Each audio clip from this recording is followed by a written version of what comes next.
Assalamualaikum warahmatullahi wabarakatuh. Salam bahagia Bapak Ibu Guru hebat. Bersama saya Mulyadi, CGP Angkatan 10 Kabupaten Situbondo. Kali ini saya akan memaparkan video diseminasi budaya positif yang saya selenggarakan di SD Negeri 4 Kayumas, di mana tempat saya mengajar. Adapun peserta yang hadir pada kegiatan ini yaitu rekan guru pada SD Negeri 4 Kayumas, di mana tempat saya mengajar, dan rekan guru dari sekolah lain yang masih dalam satu gugus. Mari kita simak videonya.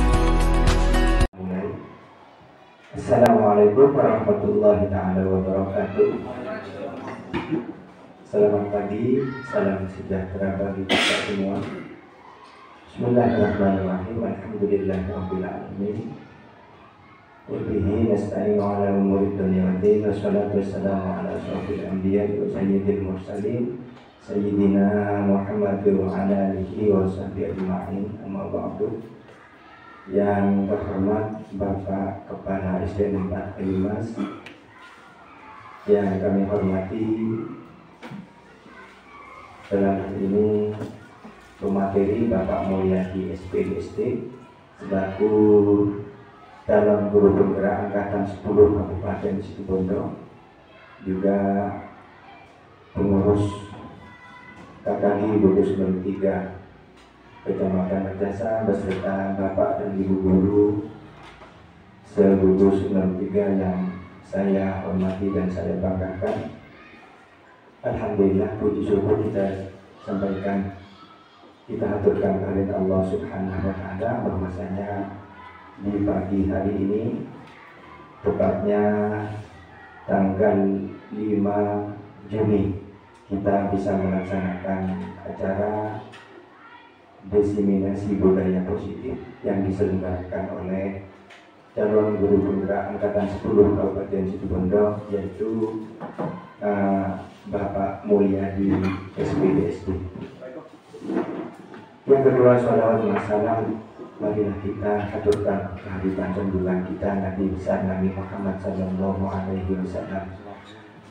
Para hadirin Bapak Ibu sekalian yang saya hormati, marilah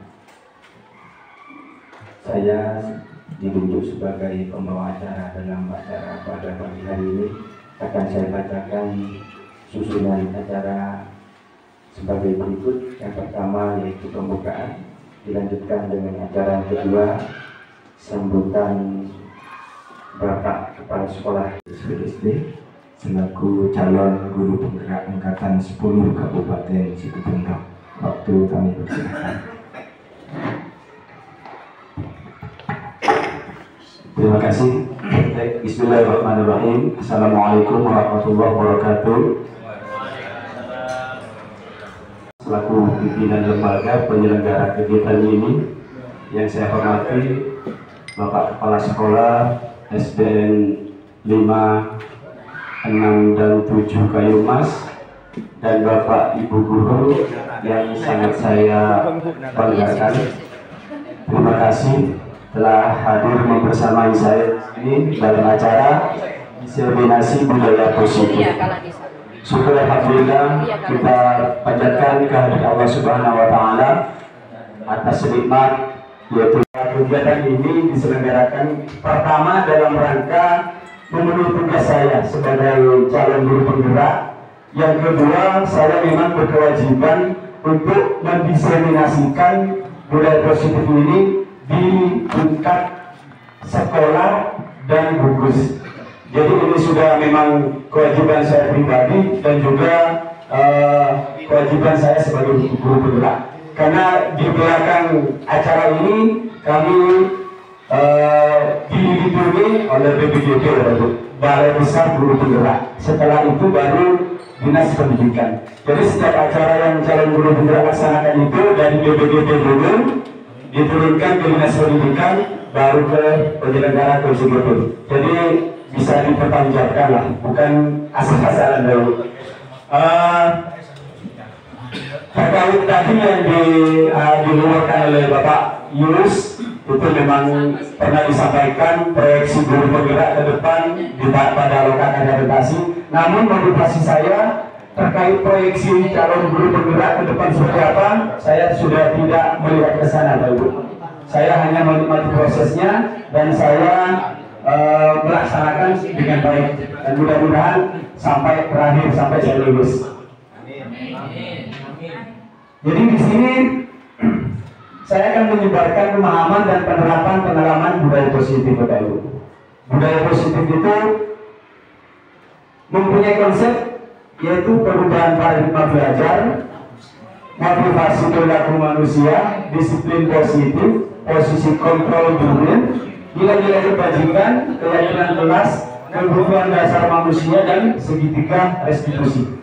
Mungkin ada beberapa hal di sini yang memang menurut saya adalah hal yang baru, Bapak Ibu. Termasuk saya sendiri juga, karena hal-hal seperti ini memang sebelumnya belum saya pernah pelajari dan saya dapatkan. Pembelajaran paradigma baru. Jadi pembelajaran paradigma baru merupakan pembelajaran yang dirancang berdasarkan prinsip pembelajaran yang diferensiasi. Seiring dengan dilaksanakannya kurikulum Merdeka, di sana ada satu kata yang memang menjadi hal yang identik dengan kurikulum Merdeka, yaitu berdiferensiasi. Tentunya di sini berdiferensiasi itu orientasinya kepada anak didik kita, kepada murid. Sehingga para peserta didik belajar sesuai kebutuhannya berdasarkan tahap perkembangan sesuai teori psikologi modern untuk mewujudkan profil pelajar Pancasila. Jadi sangat berkaitan antara berdiferensiasi itu dengan profil pelajar Pancasila. Miskonsepsi tentang teori kontrol, Bapak Ibu. Jadi ada miskonsepsi tentang teori kontrol kita sebagai pendidik terhadap anak kita dan bahkan orang lain. Jadi di sini kita Bapak Ibu khususnya memposisikan sebagai guru dan memposisikan sebagai sesama manusia. Jadi pemahaman ini akan membuka kita ke arah sana. Yang pertama, guru itu dapat mengontrol murid. Itu sebenarnya hanya ilusi, Bapak Ibu. Kenyataannya kita tuh tidak bisa mengontrol murid, juga orang lain. Kenyataannya tidak bisa. Apa yang orang lain lakukan tidak akan sesuai dengan yang kita inginkan. Jadi ketika kita berpikir kita bisa mengontrol murid sepenuhnya, itu sebenarnya hanya sebuah ilusi. Jadi itu miskonsepsi yang sudah berjalan. Jadi tidak mungkin ada pun efek yang kita lakukan pada saat kita mengontrol murid. Nah, itu akan menunjukkan disiplin yang bukan dari dalam diri anak-anak, bukan disiplin intrinsik. Jadi itu dari luar. Yang kedua, semua penguatan positif efektif dan bermanfaat belum tentu. Jadi apa yang kita tanamkan kepada orang lain, kepada anak didik kita, kalau itu tidak sejalan dengan pikiran dan kebutuhan anak didik, itu juga tidak bisa kita lakukan, Bapak Ibu. Maka dari itu kita harus memperlakukan anak didik kita secara diferensiasi. Jadi sesuai dengan kebutuhan individu. Tidak, Bapak Ibu. Jadi kita tidak boleh memanfaatkan posisi kita sebagai guru, sebagai pendidik terhadap anak didik kita untuk memaksa. Hal yang sangat identik dengan anak didik kita bukan memaksa untuk disuruh berbuat yang terkait dengan kepentingan pribadi kita. Tidak, memaksa anak didik kita untuk pintar, memaksa anak didik kita untuk berprestasi, itu ilusi sebenarnya. Tidak seperti itu pada prosesnya, Bapak Ibu. Jadi anak-anak itu tidak bisa memenuhi paksaan dari gurunya ketika anak didik itu memang tidak memiliki sesuatu yang Bapak Ibu gurunya mimpikan atau cita-citakan. Mengubah paradigma stimulus respon keberkatan dari kontrol.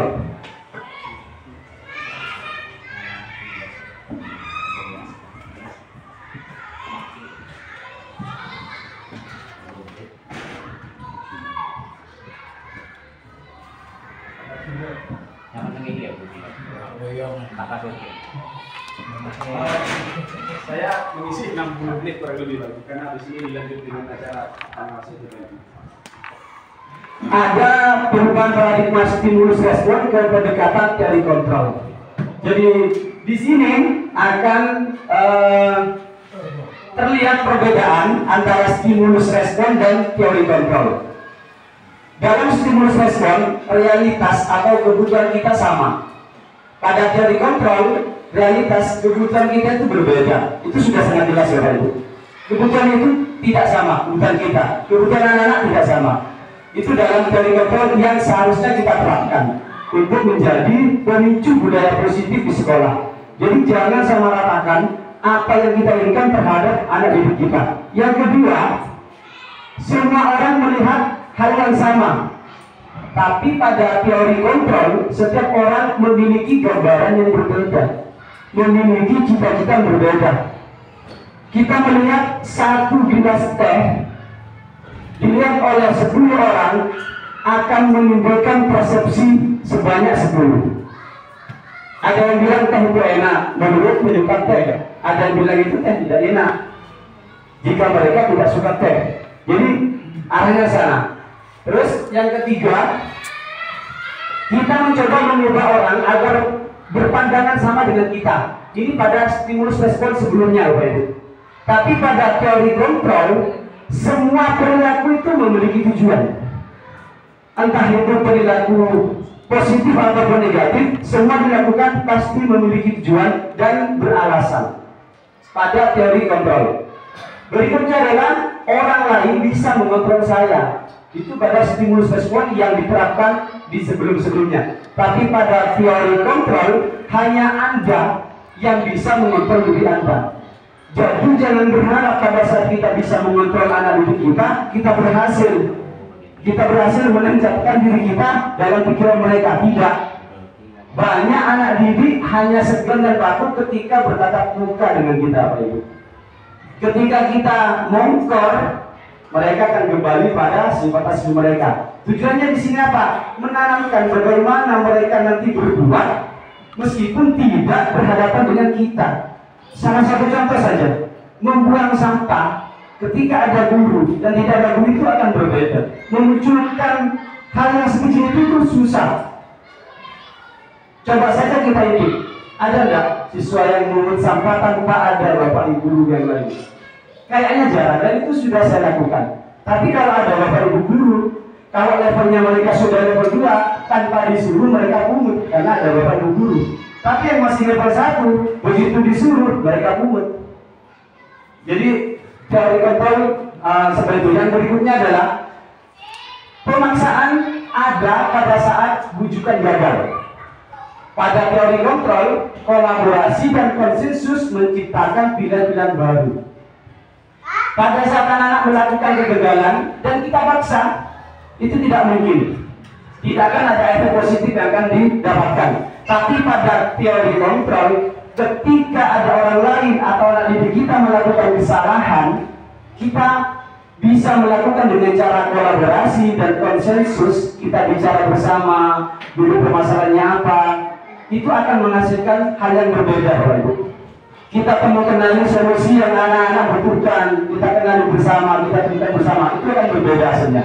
Dengan kita memaksa anak-anak didik yang sudah melakukan suatu kesalahan, itu pada stimulus respon. Yang terakhir adalah model berpikir menang kalah pada stimulus respon. Pada teori kontrol, model berpikir menang-menang. Pernah Bapak Ibu mendengar win-win solution? Pernah ya? Pada win-win solution itu adalah penerapan dari teori kontrol, Ibu. Jadi ketika ada permasalahan, pada saat proses penyelesaian tidak ada yang dirugikan. Jadi Bapak Ibu guru tidak menjas murid bahwa murid itu sudah melakukan kesalahan dan itu salah, dicapkan seumur hidup dia tanpa ada penjelasan alasan mengapa dia berbuat seperti itu. Terus langkah apa yang harus diambil supaya dia bisa menyelesaikan kesalahannya. Jadi di sini model berpikirnya harus menang-menang, win-win solution. Itu pada teori kontrol dulu. Nah, di sini ada kita masuk ke konsep teori yang pertama dari budaya positif. positif, yaitu disiplin positif.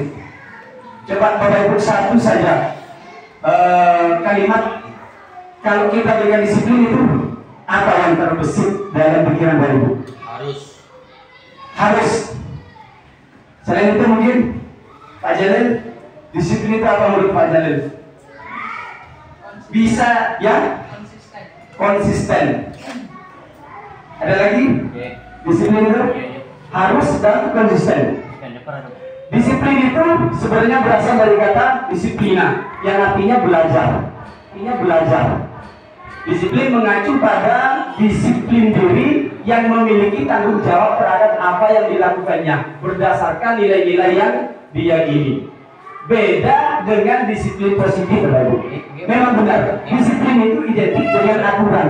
Orang akan disiplin ketika diatur dan ketika mereka tahu kalau ada aturan.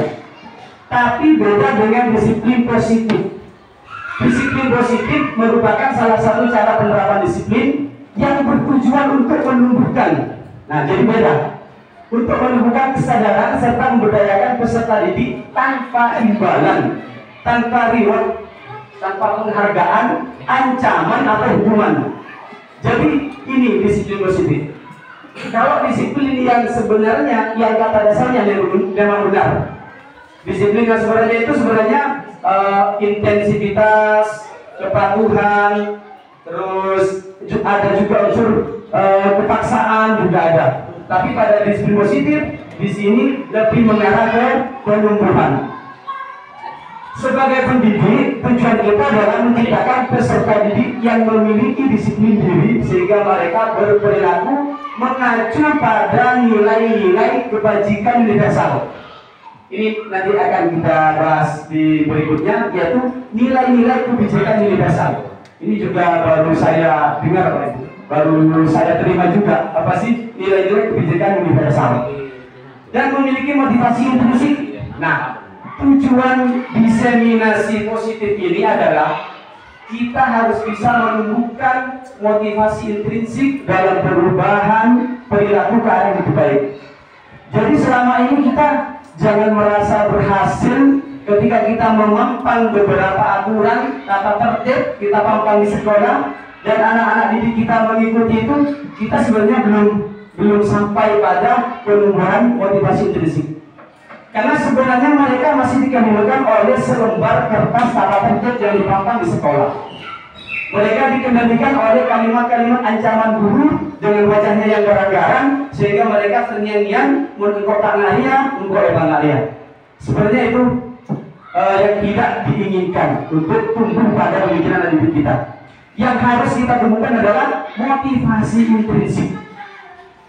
Mengapa di sini saya sampaikan tadi kita memposisikan sebagai guru terhadap anak didik dan kita sebagai seorang guru dan seorang manusia yang bersosial dengan orang lain.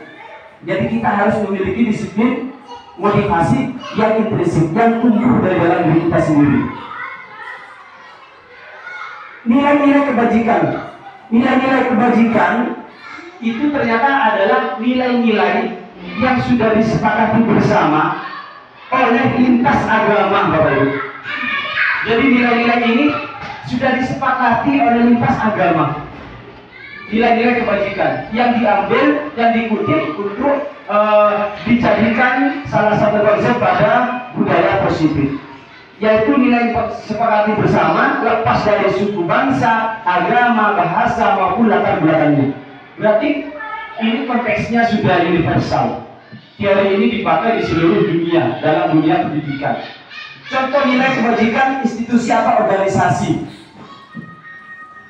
Profil pelajar Pancasila itu ternyata bukan buatan Pak Nadiem, Bapak Ibu. Itu sudah nilai salah satu, ini hanya salah satu. Hanya salah satu dari 6 organisasi pembuat nilai-nilai kebajikan, Bapak Ibu. Tapi yang konsepnya diturunkan pada budaya positif hanya beberapa ini saja. Yang pertama adalah profil pelajar Pancasila yang isinya sudah kita tidak asing tentunya, karena ini sudah bersamaan dilekatkan dengan kurikulum Merdeka Baru, menjadi tujuan utama. Yang kedua, Ibo Primary Years Program atau PYP. Ini juga memiliki nilai-nilai kebajikan yang boleh digunakan secara universal, yaitu toleransi, rasa hormat, integritas, mandiri, menghargai, antusias, empati, dan sebagainya. Yang berikutnya adalah keterampilan hidup, life skill. Ini 6 organisasi dunia yang sebagiannya di sini. Keterampilan hidup di dalamnya ada nilai-nilai kebajikan, dapat dipercaya, lurus hati, pendengar aktif. Nah, kenapa di Indonesia pada kurikulum merdeka menggunakan profil pelajar Pancasila? Karena profil pelajar Pancasila pada urutan nilai-nilai kebajikan universal itu berada paling atas, Bapak Ibu. Jadi semua nilai kebajikan dikerucutkan menjadi profil pelajar Pancasila. Yang ketika ini dijabarkan, yang dua ini ada beberapa yang sudah masuk di profil pelajar Pancasila. Kebutuhan dasar manusia, kaitannya dengan anak-anak berbuat, dengan orang bertindak, itu memiliki dasar, yaitu memenuhi kebutuhannya. Kebutuhan dasar manusia adalah segala sesuatu yang kita lakukan untuk mendapatkan apa yang kita inginkan. Jadi entah itu perbuatan positif atau negatif, itu sebenarnya kebutuhan dasar. Tidak dipungkiri manusia itu sebenarnya memiliki dua kebutuhan dasar, yaitu kebutuhan negatif dan kebutuhan positif. Nah, bagaimana kita bisa menekan kebutuhan negatif kita? Seluruh tindakan yang kita lakukan memiliki tujuan tertentu, dan semua usaha terbaik yang kita lakukan adalah dalam rangka agar kebutuhan dasar kita terpenuhi dengan baik. Jadi di sini juga memiliki arti kebebasan. Setiap orang memiliki kebebasan. Akan tetapi kita harus ingat, pada saat kita melaksanakan kebebasan kita, jangan sampai mengganggu kebebasan orang lain, Bapak Ibu. Sama dengan anak-anak berbuat di sekolah, mereka itu sebenarnya memenuhi kebutuhan dasarnya. Apa saja kebutuhan dasar manusia? Di sini ada 5 dalam konsep budaya positif kebutuhan dasar manusia. Yang pertama yaitu bertahan hidup. Ini kebutuhan dasar. Apa bertahan hidup itu yang harus dipenuhi? Makanan, pakaian, tempat tinggal, keamanan, dan kesehatan. Yang kedua, kasih sayang dan rasa diterima. Rasa diterima, dipedulikan, berbagi, kerjasama, menjadi bagian dalam kelompok. Pada kebutuhan dasar yang pertama, bertahan hidup, pasti Bapak Ibu di kelas sering mengeluh anak-anak yang capek di dalam kelas, terus yang lain semangat, dia duduknya gelosor, terus Bapak Ibu serta-merta dimarahi. Coba menjadi Pak. Sebenarnya tidak seperti itu. Kita mungkin bisa mengingat ke sini. Apakah 5 kebutuhan dasar manusia ini bermasalah? Siapa tahu dia itu dari keluarga yang kurang mampu, paginya orang tuanya sudah bekerja, tidak sempat menyiapkan sarapan. Berarti kebutuhan dasar bertahan hidupnya dia tidak terpenuhi sebelum berangkat sekolah. Akhirnya dia berimbas pada saat dia belajar di sekolah, yaitu dengan perut yang kosong, ada kemungkinan sedikit. Yang kedua, rasa diterima, dipedulikan.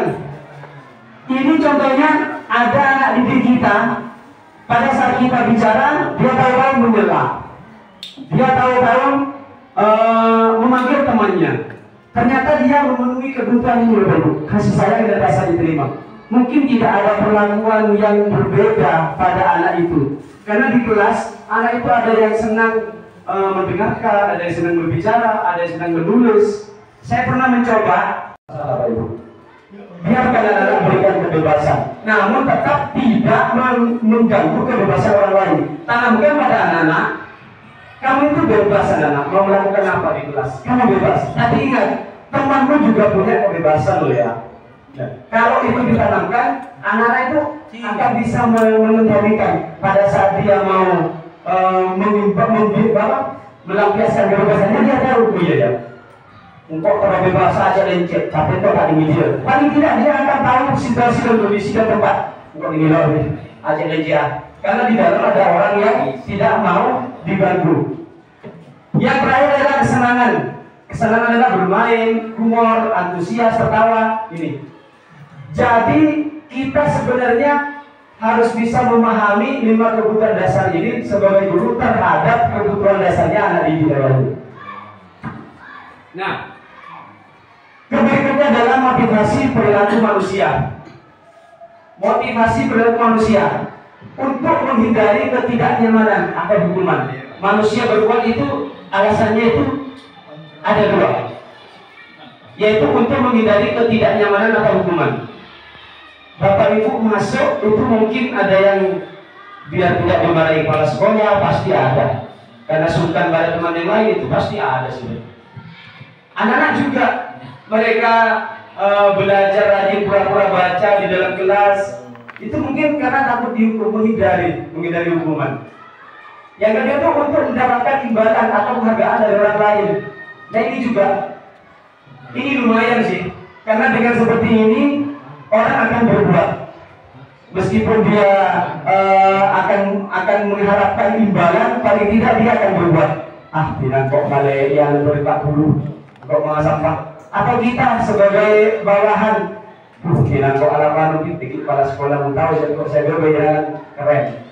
Mungkin diberiin reward apa penggaraan. Jadi seperti itu. Jadi ada dua motivasi kita berbuat. Yang tidak bisa kita pungkiri bahwa kita setiap berbuat pasti motivasinya itu sebenarnya kita sudah tahu apa motivasinya. Kembali ke diri kita. Untuk menjadi orang yang mereka inginkan dan menghargai diri sendiri dengan nilai-nilai yang mereka percaya. Jadi seperti saya pun di sini, apa sih motivasi saya di sini? Jangan-jangan hanya ingin dipuji, hanya ingin diikuti kata-katanya. Tapi kembali ke konsep dasar tadi, tidak semua yang saya sampaikan ini mungkin cocok dengan Bapak Ibu. Jadi ada motivasi yang mendasari manusia itu berbuat sesuatu. Nah, kalau hukuman, kalau kita berbuat, kalau menghindari hukuman di sini, hukuman itu berbeda dengan konsekuensi, berbeda juga dengan restitusi. Jadi di sini ada level hukuman, konsekuensi dan restitusi. Dulu pernah kita di pembukaan kurikulum Merdeka, TGP menyelenggarakan sosialisasi yang dilaksanakan secara online dan daring yang membahas tentang restitusi, Bapak Ibu. Yang kita lakukan setiap hari ini, mungkinkah di antara tiga ini sudah seimbang? Kita lihat, hukuman itu apa? Hukuman itu tidak terencana atau tiba-tiba. Kalau konsekuensi terencana dan disepakati sesuai peraturan. Jadi ketika kita melanggar, ya ada konsekuensi. Tapi kalau hukuman ketika kita melanggar, ya semaunya dulu pada anak-anak. Itu hukuman. Kalau restitusi, proses menciptakan kondisi bagi murid untuk memperbaiki kesalahan. Ini yang masih susah untuk kita lakukan. Karena kita sudah tertanam kebiasaan spontanitas pada diri kita. Ketika kita melihat murid berbuat salah, pasti kita menghukum. Siapa saya mau terhukum? Pusat, itu hukuman. Karena itu dilakukan secara tiba-tiba. Tapi paling tidak, mulai sekarang harus diubah, Bapak Ibu. Hukuman itu bisa bukan dihilangkan, tapi kita gunakan menjadi konsekuensi. Bangunlah kesepakatan kepada murid yang merusak atau mengobrak-abrik kelas buku, nanti harus menata kembali. Jadi pada saat anak-anak menata buku, mereka ditanya, mereka tidak akan merasa dihukum, Bapak Ibu. Pak, nata buku kan dibilang, iya, itu konsekuensi. Itu sudah lebih baik daripada hukuman. Ini kalau hukuman tidak win-win solution, tidak menang-menang, tapi menang kalah. Gurunya menang, muridnya yang kalah. Karena tiba-tiba. Terus yang lebih efektif yang dilakukan adalah restitusi. Kita tanya, kenapa kok sampai diobrak-abrik itu bukunya? Jadi akan ada alasan di sana.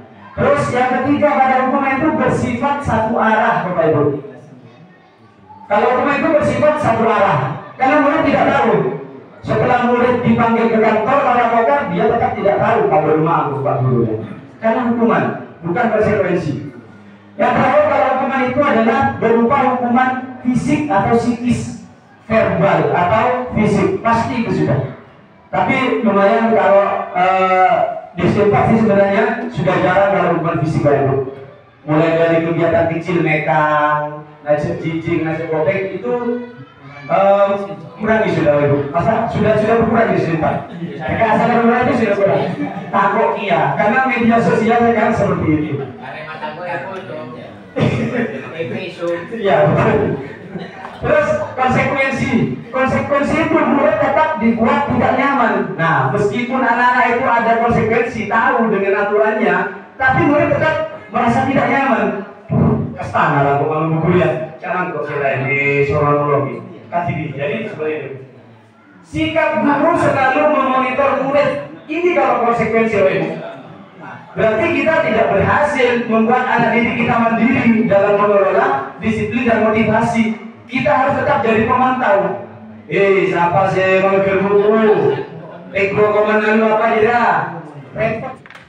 Nah, di sini kita tinggal berefleksi Bapak Ibu. Dari dulu kita sebagai apa sih sebenarnya? Apakah penghukum, atau pembuat merasa bersalah, atau teman, pemantau, manajer? Nah, contoh penerapan 5 posisi kontrol guru. Kasusnya siswa tidak memakai atribut lengkap saat upacara bendera. Nah, coba kita lihat di sini. Kalau penghukum, dia akan langsung berbuat seperti ini, Bapak Ibu. Hormat pada bendera selama 1 jam karena kamu tidak memakai atribut lengkap. Itu hukuman. Definisi hukuman tadi apa? Satu arah dan diberikan tiba-tiba, Bapak Ibu. Jadi mereka siap tidak siap harus hormat. Tapi mau kemana anak? Paling tidak tanya bagi saya dunia, hormat 1 jam pada bendera. Kalau mereka begini, misalkan apa yang terjadi? Kita menyiksa mereka loh, Bapak Ibu. Ditanya, jangan langsung kok berhasil dan anak takut saya kok tidak seperti itu ternyata. Kalau perempuan merasa bersalah lebih harus sedikit, tapi nyengit. Berapa kali ibu bapak harus memberitahukan kamu selalu saja mengecewakan bapak. Dia sampai ngulang, kok sekala bapak bilang kok. Jadi dia akan merasa bersalah terus seumur hidup, bahkan itu akan diingat. Laku salah gimana dong? Disalahkan karena memang kesalahan mereka, tapi tidak seperti itu. Berikutnya adalah teman. Ini kasusnya tetap ya. Kalau kita sebagai teman, nah ini lumayan sudah lebih halus. Tapi ini membuat anak didik ketergantungan, Bapak Ibu. Ayo dong, ikutin aturan sekolah. Tolong bantu Bapak ya. Sekali ini ya sudah tidak apa. Di sini muncul toleransi yang tinggi. Di sini muncul seolah-olah nanti kita bisa diadangkan, Bapak Ibu. Kalau ini diterapkan, kita memposisikan diri sebagai teman, anak-anak akan enteng. Ya, penting ini dia seperti baik. Ini identik ini ke arah gratifikasi ya, Bapak. Jadi mana esok main lah, suruh jemput. Lumayan nih Bapak, ada masih rasa-rasa apa ya, pengabdiannya Bapak muncul. Terus kalau posisi pemantau, nah di sini anak-anak sudah terlihat lebih disiplin, tapi kita repot, kita harus mantau. Kamu sudah melanggar peraturan sekolah, kamu tahu konsekuensinya. Kita harus menuju ke papan di mana tata tertib ditempel. Setelah upacara, kamu beli atributnya ke koperasi dan jangan ulangi lagi ya. Ini lumayan bagus daripada teman dan hukuman. Paling tidak ini ada kemandirian di sini. Tadi Bapak Ibu repot kami bersama, kita terapkan bersama. Kita berbagi nanti praktik baiknya di sekolah kita. Kita keluarkan dalam gugus Bapak Ibu. Ini loh, saya menerapkan yang hasil diseminasi. Berbagi praktik baik diselenggarakan di gugus. Sebenarnya siklusnya harusnya seperti itu. Ini saya seperti ini bukan memerintah ya Bu. Memang tugas saya di gugus seperti itu. Terus bagaimana kau memperbaiki kesalahan? Ditanya. Sebenarnya semua orang melakukan kesalahan itu tahu solusinya. Pasti tahu. Pak Jalil kok lambat. Kenapa? Namanya nggak usah disalahkan, coba tanya solusinya. Kita nggak usah repot cari solusinya Pak Jalil. Ngapain urusan Pak Jalil? Malah dalam bapak itu belum Pak. Tinggal hari-hari sore kan? Ada solusi sama dengan anak-anak. Pasti ada solusi. Hanya kita tidak punya cara untuk memantik mereka. Kita selalu menggunakan kekuasaan kita sebagai guru. Gelap malah. Pasti. Padahal kalau kita mau mendinginkan pikiran kita pada saat melihat situasi seperti itu, lah ini akan bisa muncul Bapak Ibu. Ada apa materialnya? Wah, Pak, bapak sepeda nanti. ditanyakan, oh nanti dong tali bapak amin HP malam, ditanyakan dulu, mantap lagi dasar boleh. Pasti dia punya solusinya sebenarnya. Jangan ditutup dengan bentakan Bapak Ibu, jangan diancam dengan hukuman. Anak-anak takut berbicara. Anak-anak itu harus bisa ngobrol dengan gurunya. Jangan dianggap ketika anak-anak mau ngobrol dengan kita bersenda gurau itu jangan dianggap cangkolan Bapak Ibu. Ambil nilai positifnya, anak-anak sudah mau berkolaborasi. Jadi palingan guru negeri siswa, ya coba gurunya tidak. Kalau saya tidak seperti itu. Saya memang membangun komunikasi dengan siswa. Kenapa? Ketika siswa dengan kita akrab, apa yang kita sampaikan enak loh. Bahkan mereka bertanya. Karena ada dua alasan anak-anak tidak bertanya dalam kelas. Pertama takut, yang kedua tidak tahu apa yang mau mereka tanyakan. Tapi paling banyak mendominasi selama ini adalah takut. Ayo tanya. Takut pasti sudah. Kenapa? Karena itu tidak ada komunikasi yang baik yang terjalin antara guru dan siswa. Nah, contohkan keluaran di sini. Akhirnya begitu mereka diajak lagi pasti tidak mau. Meskipun orang lain diajak, mereka akan mengakui. Lah, kok nggak mengkalah tangguh berpayah ini. Kalian nggak semua. Ini yang harus kita hindari. Oke, yang berikutnya. Beri hadiah. Posisi kontrol apakah aku kalau pada kalimat seperti ini? Kamu tidak pernah benar melakukannya. Kira-kira apa Pak Ibu? Posisi kontrol apa kira-kira dari kelima tadi? Kalau kita mengucapkan kalimat seperti ini, kamu tidak pernah benar melakukannya. Gunaring Jakarta, ya, itu biasanya seperti itu. Oke. Itu hukuman. Kira-kira apa? Hukuman. Iya. Penghukum, betul. Ini titik-titiknya pasti ada gapnya. Kamu tidak pernah benar melakukannya. Lari, belikan rokok. Hukuman itu pasti sudah hukuman. Oke. Alhamdulillah. Jadi dua jawaban benar ya. Pandires ya kata samui Baik, setidaknya yang saya sampaikan masuk Bapak Ibu. Jadi jawabannya dua sudah benar. Yang berikutnya diposisikan dalam rangka kita jika kita mengucapkan kalimat seperti ini. Apa rencana untuk menyelesaikan masalah ini? Ini apa Bapak Ibu? Kira-kira posisi kontrol apa tadi? Ya, mungkinkah manajer? Ya, benar, manajer. Kalimatnya sudah halus. Kita kembalikan pada siswa. Kita kembalikan pada yang berbuat kesalahan. Bukan kita yang bertanggung jawab atas kesalahan mereka. Oke, ada lagi. Ayolah lakukan demi Bapak ya. Semangat, kau pasti bisa. Bukan cuma harus padahal hubungan. Ini posisi kata apa ini kira-kira? Teman itu. Ya? Teman. Bukan. Teman. Iya, teman Bapak Ibu. Teman. Jadi motivasi ini. Nah, apa efeknya? Kalau misalkan ada anak ikut lomba yang ngantarkan Pak Jalil, terus dia menang, suatu saat dia ikut kalau Pak Jalil yang ganti, pasti sudah. Jadi posisi seperti ini juga harus dihindari sebenarnya. Enggak Pak, saya minta Pak Jalil tak keluar lomba ya. ya tajir Pak Jalil kan Ada lomba saya. walaupun keke dia kata-kata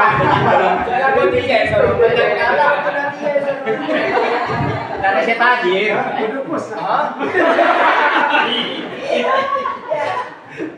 Baik, Bapak Ibu. Jelaskan Bapak Ibu. Mengapa keyakinan kelas? Mengapa bukan peraturan kelas? Oke.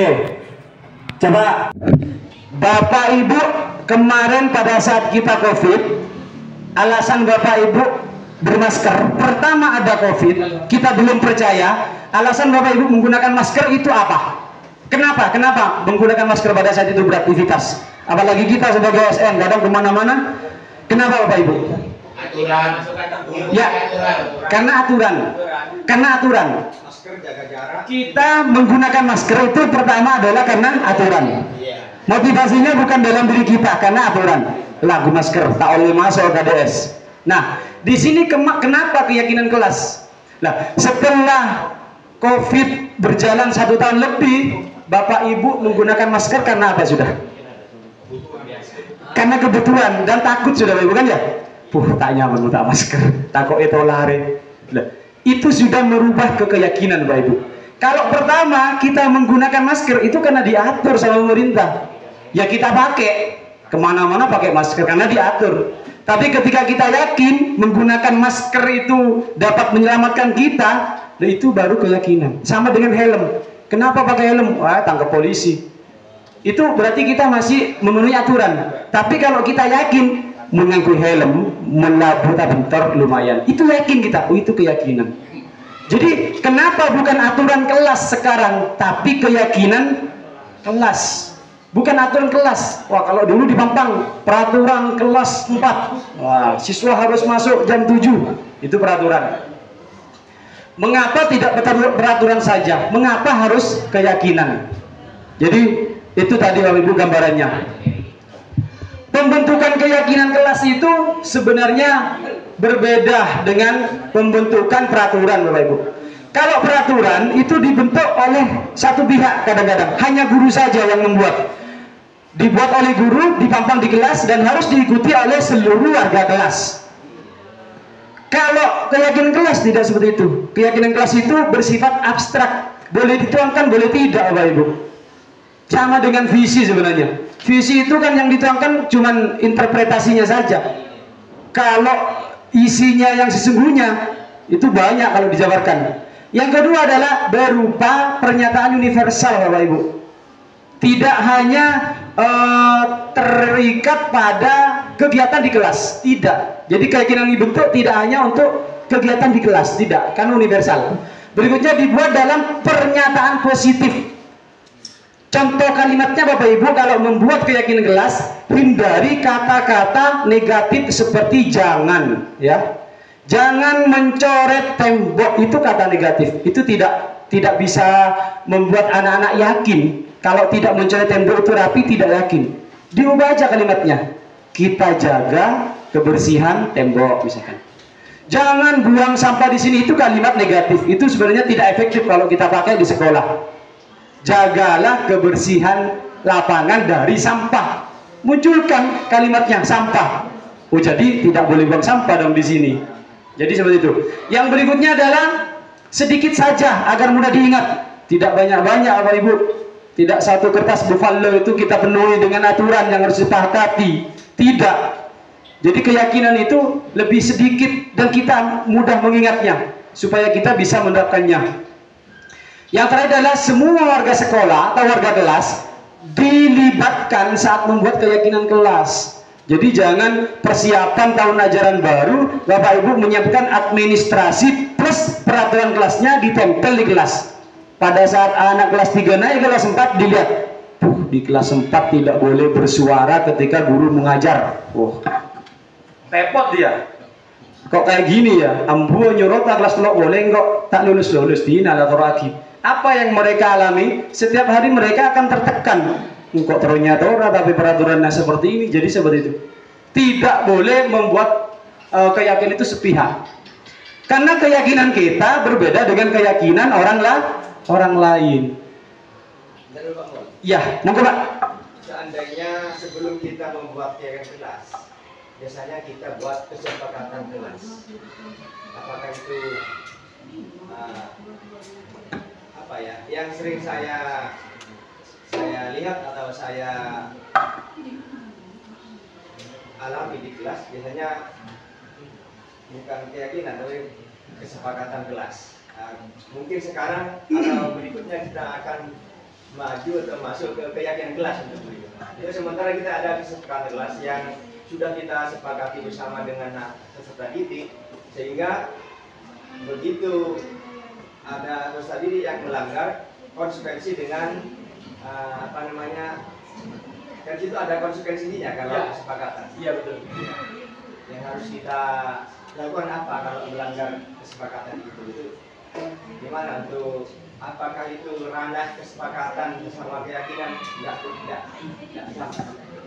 Ya. Baik Pak Jalil, terima kasih. Pertanyaan bagus Pak Jalil. Jadi seperti ini Pak Jalil. Antara aturan, keyakinan, konsep apa itu? Kesepakatan kelas dan keyakinan itu memang berlevel Pak Jalil. Sama seperti tadi kita sebut sebagai penghukum, pembuat rasa bersalah, teman, terus pemantau dan manajer. Keyakinan kelas itu tidak lebih benar dari kesepakatan kelas, tidak. Dan kesepakatan kelas bukan sesuatu yang salah. Nah, hanya saja ada penyempurnaan Pak Jalil. Kalau kesepakatan kelas itu masih mengandung konsekuensi yang harus mereka tanggung, ya kan? Jadi apa? Motivasi yang muncul pada saat anak-anak berbuat karena ada kesepakatan kelas, mereka itu disiplinnya masih ekstrinsik masih, ya kan? Nah, kalau berbuat seperti ini, jangan, ini kesepakatannya kan. Tapi kita sekarang harus berusaha keyakinan, biar anak-anak yakin. Engkau muntak burumu dia pasti kelas ini bersih. Nah, kalau untuk hukuman itu tetap ada Pak Jalil, tetap diberikan. Karena hukuman itu diberikan di paling terakhir setelah restitusi Pak Jalil. Tapi yang kita lakukan selama ini pasti hukuman duluan kan. Mare yokom puri beloi, puri tanyaki. Nah, sekarang dibalik, hukumannya belakangan Pak Jalil. Hukumannya belakangan. Jadi maksud Pak Jalil begini, kesepakatan ini. Kesepakatan kelas dengan keyakinan, itu kesepakatan kelas kan ada konsekuensinya. Memang benar, keyakinan juga ada konsekuensinya. Tapi kembali ke ciri tadi, keyakinan itu sifatnya apa? Lebih abstrak. Jadi itu boleh dituangkan, Pak, boleh tidak. Jadi kenapa kalimat itu harus bersifat abstrak? Konsekuensinya itu kalau tidak dituangkan, anak-anak tidak merasa terancam. Jadi mereka bisa memenuhi kebutuhannya, yaitu kebebasan. Silakan bebas. Nah, nanti dikembalikan lagi kepada dia. Gimana keyakinan kelas kita? Kok buang sampah di sini sih? Iya Pak, lupa Pak. Gimana? Ya Pak, saya buang Pak. Besok tidak buat lagi Pak, biar tidak kotor kelas kita. Loh, yang kita harapkan itu yang muncul sebenarnya. Kalau sudah terpampang kesepakatan kelas gimana? Boleh Pak. Kesepakatan kelas boleh kita buat dipampang. Keyakinan kelas juga kita buat. Kalau levelnya, kalau game sudah pro Pak, siswa kita sudah pro dengan kita, loh, kesepakatan kelasnya kita buang sudah Pak. Kita ganti keyakinan kelas.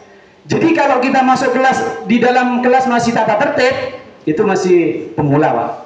Naik sedikit ke peraturan, itu sudah lumayan, levelnya 2. Loh, naik lagi kesepakatan kelas lah, lebih keren sudah. Sudah agak pro. Kalau sudah ke keyakinan kelas, legend sudah Pak. Kelas 6 ini bukan kesepakatan kelas lagi yang dipakai ya, keyakinan kelas. Berarti muridnya mandiri sudah, mandiri menerapkan disiplin, karena disiplin yang tumbuh adalah intrinsik dari dirinya sudah. Itu beda, jangan dihilangkan, tidak Bapak Ibu. Jadi budaya positif ini memiliki tahapan juga. Sesuatu itu tidak akan instan berubahnya. Nah, ini contoh ya, dokumentasi saja. Kenapa saya tampilkan? Karena saya ada durasi wajib yang harus saya penuhi. Saya harus setor video Bapak Ibu selama 60 sampai 120 menit. Jadi slide yang ditampilkan harus lengkap. Kalau tidak lengkap saya harus ubah lagi dari awal. Ini penyusunan keyakinan kelas di kelas saya terapkan. Sekarang ke restitusi. Tingkat tertinggi dari hukuman, konsekuensi dan restitusi. Restitusi itu adalah proses menciptakan kondisi bagi murid untuk memperbaiki kesalahan mereka, sehingga mereka bisa kembali pada kelompok mereka Bapak Ibu, dengan karakter yang lebih kuat.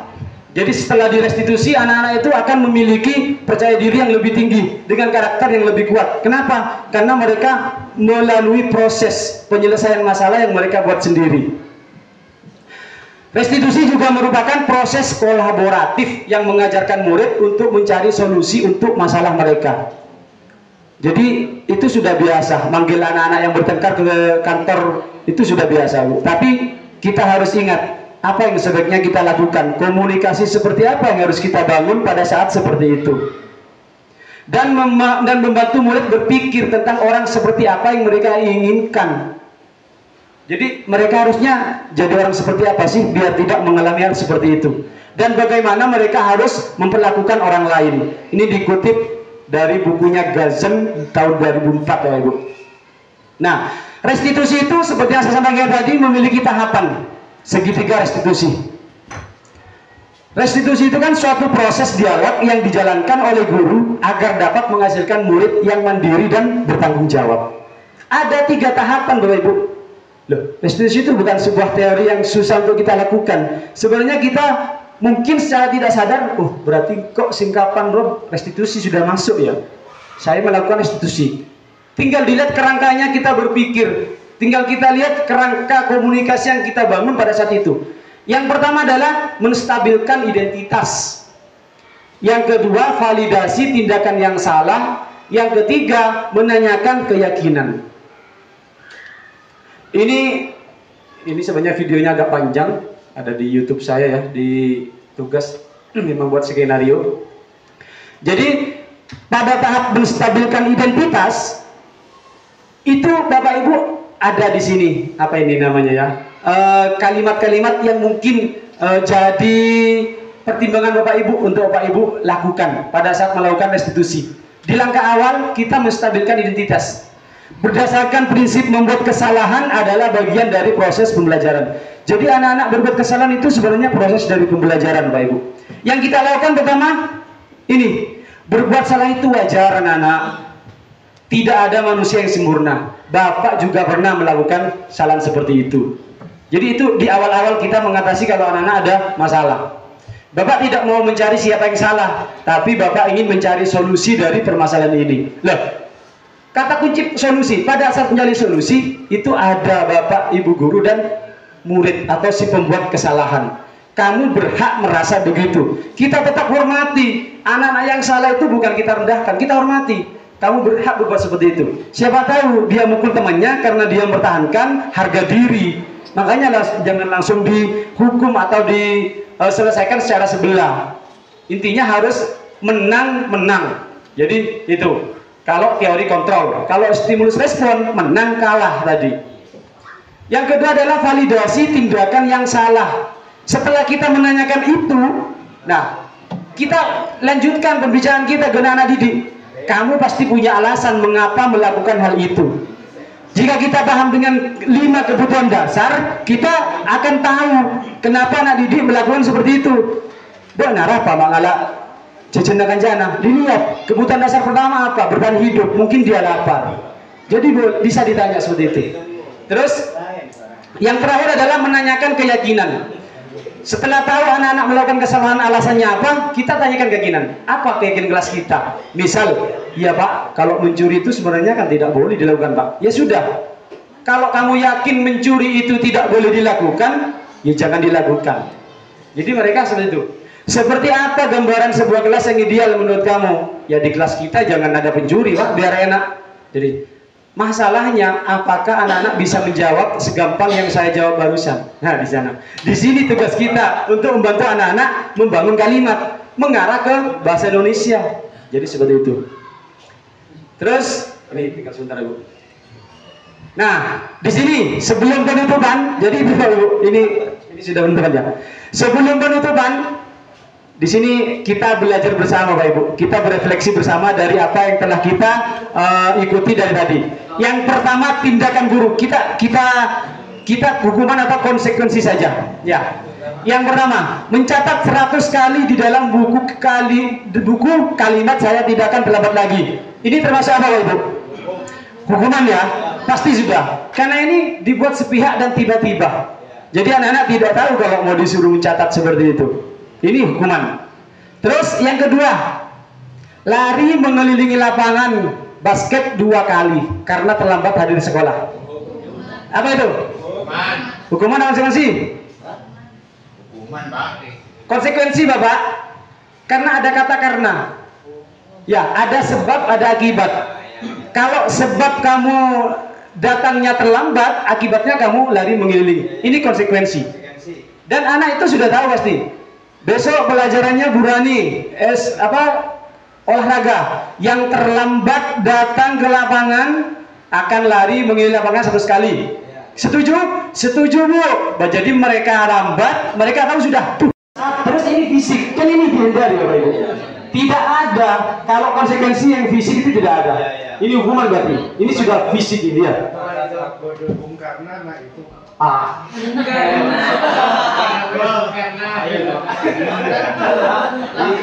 Saya itu.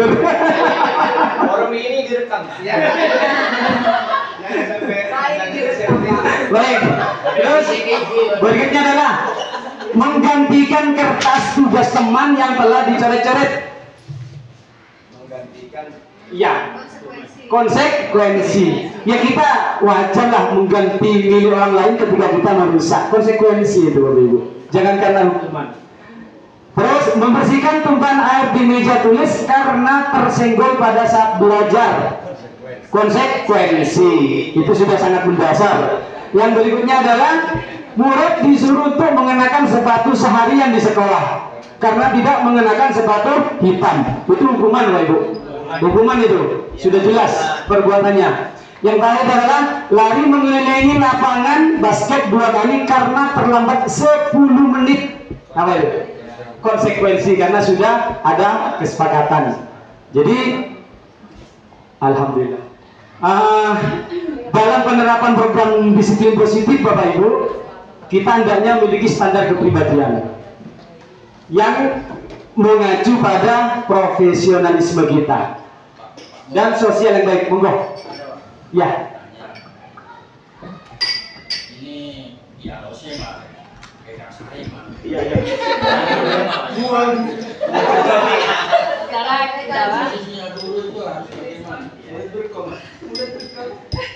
Anggap kalau saya bahasakan ke budaya positif, ELOC itu sebentar, ELOC itu tingkatnya apa Pak? Apa di pemantau, apa di manajer, apa di teman? Pengawasnya itu sampai tingkat mana dulu?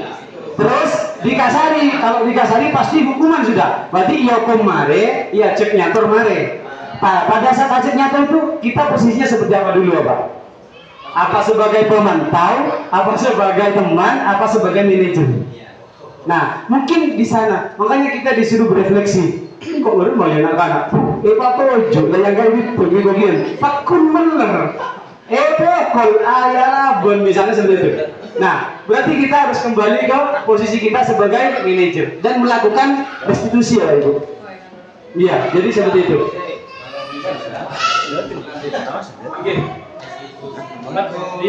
Buat tetapi tetap bertanggung jawab gitu.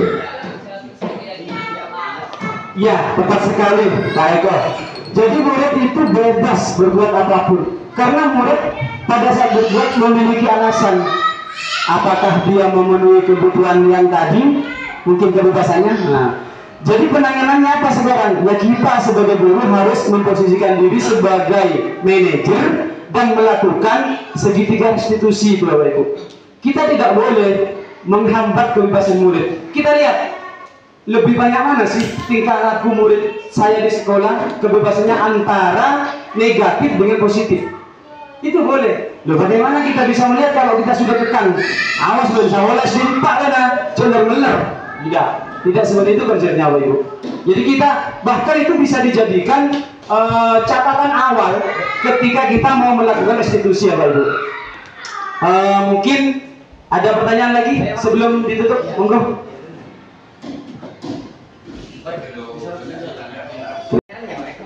Baik, terima kasih Kak Eko. Perbuatannya ya.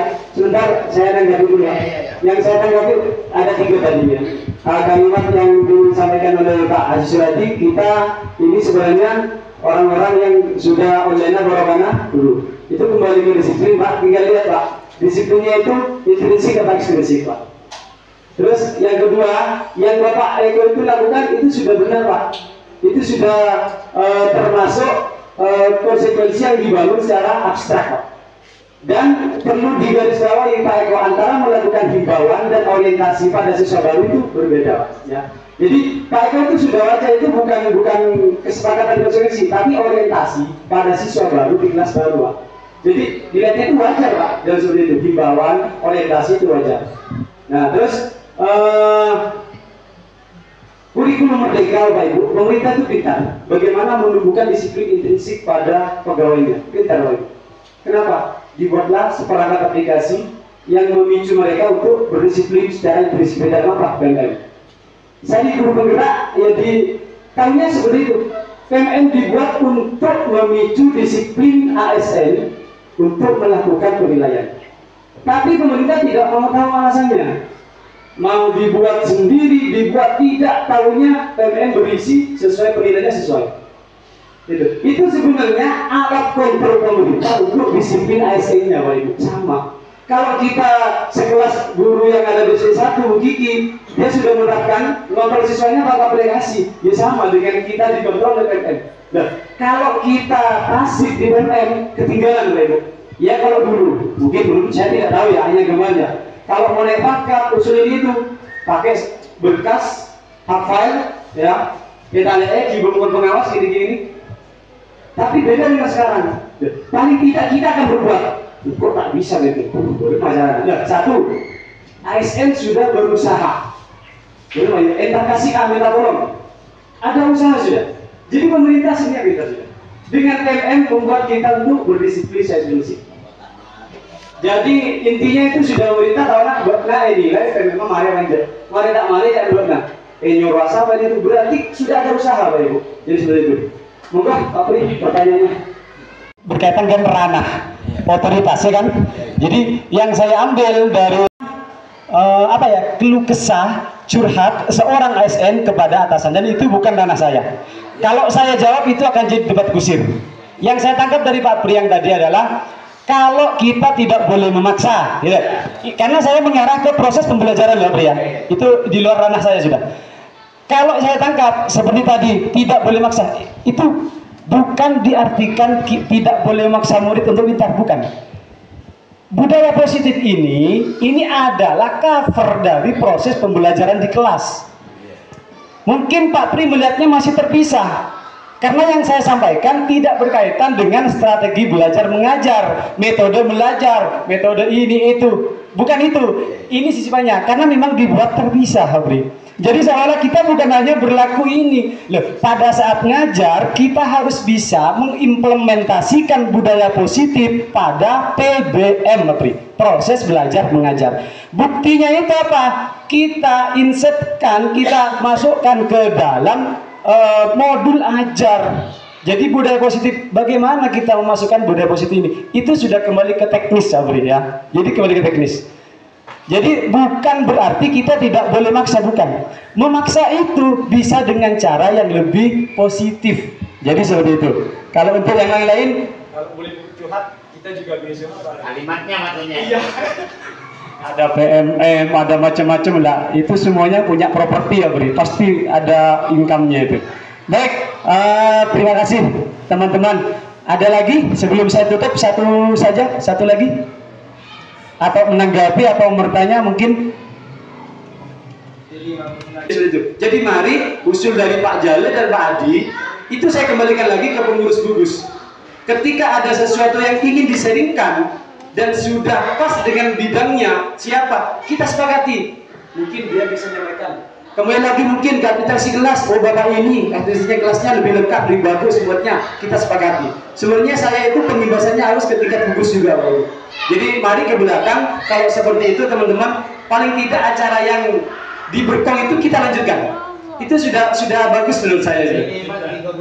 Iya, 3 bulan sekali itu minimal ada kegiatan seperti itu. Ada aksi nyata, berbagi praktik baik. Jadi kita bicaranya sebagai pelaku pembelajaran aja di sekolah. Mungkin itu saja Bapak Ibu. Terima kasih atas waktunya. Karena ini saya bukan memanfaatkan waktu, saya mengefisiensi waktu saya. Karena hari ini ada pembinaan PMM dari Bapak Pengawas. Karena jamnya jam 9 lebih saya manfaatkan di awal. Jadi terima kasih untuk Bapak Ibu yang sudah membersamai saya dalam diseminasi budaya positif. Kurang lebihnya saya mohon maaf. Kita tutup dengan bacaan Alhamdulillah bersama. Alhamdulillahirabbil alamin. Assalamualaikum warahmatullahi wabarakatuh. Kesimpulan yang dapat saya ambil dari kegiatan ini yaitu dalam penerapan program disiplin positif, hendaknya guru memiliki standar kepribadian, profesional dan sosial yang baik, di mana guru mampu merefleksi dirinya dalam posisi kontrol saat ini. Bagaimana perjalanan dirinya sebagai among atau manajer yang menuntun murid-muridnya menjadi insan yang mandiri, merdeka, dan bertanggung jawab. Terima kasih. Salam Bapak Ibu Guru Hebat. Salam semangat, selamat, dan bahagia.